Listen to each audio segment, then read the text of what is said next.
ॐ अज्ञानतिमिरन्धस्य ज्ञानाञ्जनशलाकया चक्षुरुन्मिलितं येन तस्मै श्रीगुरुवे नमः।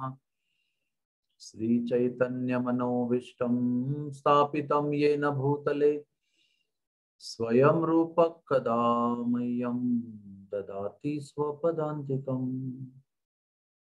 श्री कृष्ण चैतन्य प्रभु नित्यानंद श्री अद्वैत गदाधर श्रीवासदि गौर भक्त वृंद।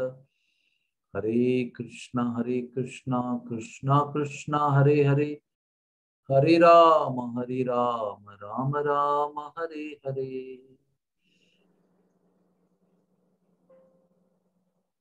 हरे कृष्णा।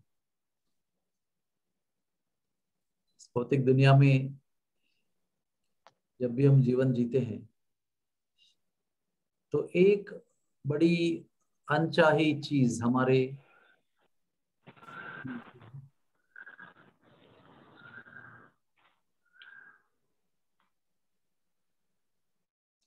और वो है अहम। वो बड़ी दुष्कर चीज है और वो हमारे जीवन को सब कुछ अनुकूल होने पर भी बहुत सारी कठिनाइयां उत्पन्न करती है। तो ये अहम जो है वो सदैव ये सिद्ध करना चाहता है, साबित करना चाहता है कि हम कैसे श्रेष्ठ हैं, हम कैसे अलग हैं, हम कैसे महान हैं। कुछ भी ना होते हुए भी, गर्व करने जैसी ऐसी एक भी वस्तु ना होते हुए भी ये अहम हर एक व्यक्ति को ये सोचने के लिए विवश कर देता है कि मैं कुछ हूं। और इस अहम के अगेंस्ट एक वस्तु है, एक क्रिया है, वो है कोऑपरेशन, सहयोग। और श्री प्रभुपाद जी ने अपने आखिरी दिनों में ये कहा था, if you love me please cooperate with each other. अगर आप मुझसे प्रेम करते हैं, अगर आप दावा करते हैं कि आपका मुझ पर प्रेम है, तो आप मेरे जाने के पश्चात भी अपने गुरु भाइयों से सहयोग करेंगे और सहयोग करो। ऐसे उन्होंने बहुत ही महत्वपूर्ण सूचना, आज्ञा अपने जीवन के अंतिम दिनों में दी थी। और अगर सहयोग करना है तो सबसे बड़ी बाधा क्या है? हमारा अहम। क्योंकि हमारा अहम हमें यह सोचने के लिए विवश कर देता है कि हम दूसरों से अधिक जानते हैं और हमारा कहना ही श्रेष्ठ है, हमारा सुझाव सर्वोत्तम है और वैसे ही चलना चाहिए। तो मेरे जीवन में हमारे जो गुरु बंधु हैं, जिन डॉक्टर्स लोगों ने मिलकर जो भक्ति वेदांत अस्पताल बनाया है, उनके भी जीवन में एक बहुत सुंदर इस विषय में एक प्रसंग आता है। वो ये है कि सभी डॉक्टरों के माता पिताओं ने अपने अपने पुत्रों के लिए एमबीबीएस, एमडी, एमएस होने के बाद में दवाखाने की जगह खरीद के रखी थी, नर्सिंग होम की जगह खरीद के रखी थी।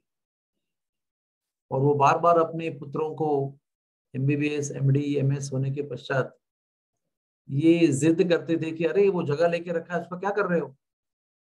ये क्यों गांव गांव जाकर कैंप कर रहे हो और फ्री में कैंप कर रहे हो? कोई आमदनी नहीं है, कुछ नहीं है। ये कैसा जीवन है? Vagabond vagabond life. ये वेगाबॉन्ड का लाइफ जीने के लिए आपको हमने एमडी, एमएस नहीं करवा दिया है, बहुत मेहनत की है। तो ये प्रेशर जो है वो दिन ब दिन बढ़ता रहा। एक तरफ से गुरुजी की सेवा, गुरुजी का प्रोजेक्ट, गांव में जाकर हरिनाम संकीर्तन, प्रसाद वितरण, मेडिकल सेवा करके चैतन्य महाप्रभु का आंदोलन आगे बढ़ाना है। एक तरफ घर से प्रेशर है। तो एक दिन ये प्रेशर बहुत बड़ा और गिरिराज प्रभु हमारे जो उस समय एमएस हो चुके थे और उन्होंने, उनके पिताजी ने हमारे जो मीरा रोड है उससे आगे 2-4 स्टेशन आगे एक जगह है नाला सोपारा, जहाँ पर चैतन्य महाप्रभु भी आए थे। तो सोपारा गांव में उन्होंने एक जगह लेकर रखी थी, nursing home, orthopaedic nursing home चालू करने के लिए। तो बहुत प्रेशर हुआ, तो एक दिन वो तिलमिला के परम पूज्य राधानाथ महाराज जी के पास में आए। मुझे पूछा मैं क्या करूं महाराज, मेरे पिताजी बहुत ज्यादा मेरे पीछे पड़े हुए हैं कि वहां पर जाके नर्सिंग होम खोल दो, ये सब यहाँ वहां घूमना बंद कर दो, और मुझे ज्यादा खुशी इन कैंप में जाने से मिलती है। तो तब गुरु महाराज राधानाथ स्वामी ने एक सुंदर बात कही थी, जो एक ऐतिहासिक बात है। वो बात ये थी कि आप सभी लोग अकेले में इतने कुशल हो और इतने सक्षम हो कि आप बहुत ज्यादा यशस्वी हो सकते हो। आप हो, द्वारकाधीश प्रभु हैं, माधवानंद प्रभु हैं, वैष्णव सेवा प्रभु हैं, अकेले कहीं भी बैठ जाएंगे तो अपने वैद्यकीय व्यवसाय में यश यश प्राप्त करेंगे, यशस्वी होंगे, कीर्ति होगी आपकी। लेकिन अगर आप सब लोग साथ में रहेंगे, अकेले अकेले अपना व्यवसाय नहीं करेंगे और सब लोग साथ में रहेंगे, तो आपके नाम इतिहास के पन्नों में होंगे। तो उस समय फिर गिरिराज प्रभु ने उस वाक्य के बाद में वह निर्णय ले लिया कि मैं कभी भी अपना निजी दवाखाना या नर्सिंग होम नहीं खोलूंगा। जो भी करूंगा, वैद्यकीय व्यवसाय करूंगा, वो हरे कृष्णा मेडिकल एसोसिएशन के छत्र तले ही करूंगा।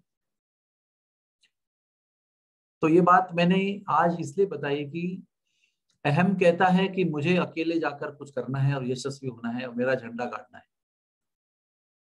और जब ये अहम नष्ट होता है या कम होता है या बाजू में रखते हैं उसको, अहम तो होता ही है, लेकिन जब हम उसको प्रधान स्थान नहीं देते हैं और उस अहम को बाजू में रखते हैं, तो फिर सहयोग हो सकता है। सहयोग के लिए नम्रता आवश्यक है, और जब जब सहयोग करने का समय आता है, ये अहम बीच में आके अपनी टांग अड़ाते रहते हैं। तो कैसे हम अहम को बाजू रख के नम्रता को अपना के सहयोग करें, ताकि हमारे गुरुदेव सदैव हमसे प्रसन्न रहें। भगवान के नाम का जप करने से ये अहम कम हो जाता है। और जब मैं कहता हूं भगवान का नाम जप करने से, यानी भगवान का नाम ध्यान पूर्वक और समर्पित भावना से करने से ये अहम को ठेस लगती है और धीरे धीरे नम्रता उत्पन्न होती है। और जितनी नम्रता उत्पन्न होती है, उतना आदमी सहयोग कर सकता है, उतना वो सहयोगी बनता है। इसलिए आइए, अगर हमारे इस्कॉन में तो कई गुरु हैं, बाहर के संप्रदाय में भी कई गुरु हैं, लेकिन सभी संप्रदायों के सभी गुरुओं का, हमारे संप्रदाय के सभी गुरुओं का समाधान इसमें है कि उनके शिष्यगण अपने निजी अहंकार को बाजू में रखकर एक दूसरे के साथ सहयोग करें और चैतन्य महाप्रभु का ये आंदोलन आगे बढ़ाएं। ये सभी लोगों की एक ही इच्छा होती है, और गुरु को प्रसन्न करना ही आध्यात्मिक जीवन प्रगति होती है। तो फिर अगर गुरु को प्रसन्न करना है तो सहयोग देना बहुत जरूरी है। अपनी अपनी बातों को आगे आगे करना छोड़कर सब मिलकर हम क्या अच्छा कर सकते हैं, उसमें मुझे कुछ त्याग करना पड़े, मेरे निजी स्वार्थ का भी त्याग करना पड़े, कोई बात नहीं। क्योंकि एक और एक मिलकर 11 होते हैं जब सहयोग होता है, और एक अगर सहयोग नहीं होता है तो माइनस होकर 0 हो जाता है। इसलिए थोड़ा सा निजी स्वार्थ दूर रखकर अगर हम सहयोग करें तो हमारे जीवन में यश के अनंत चांद लग जाएंगे। 4 चांद क्या, अनंत चांद लग जाएंगे। हरे हरे कृष्ण कृष्ण कृष्ण हरे हरे, हरे राम राम राम हरे हरे।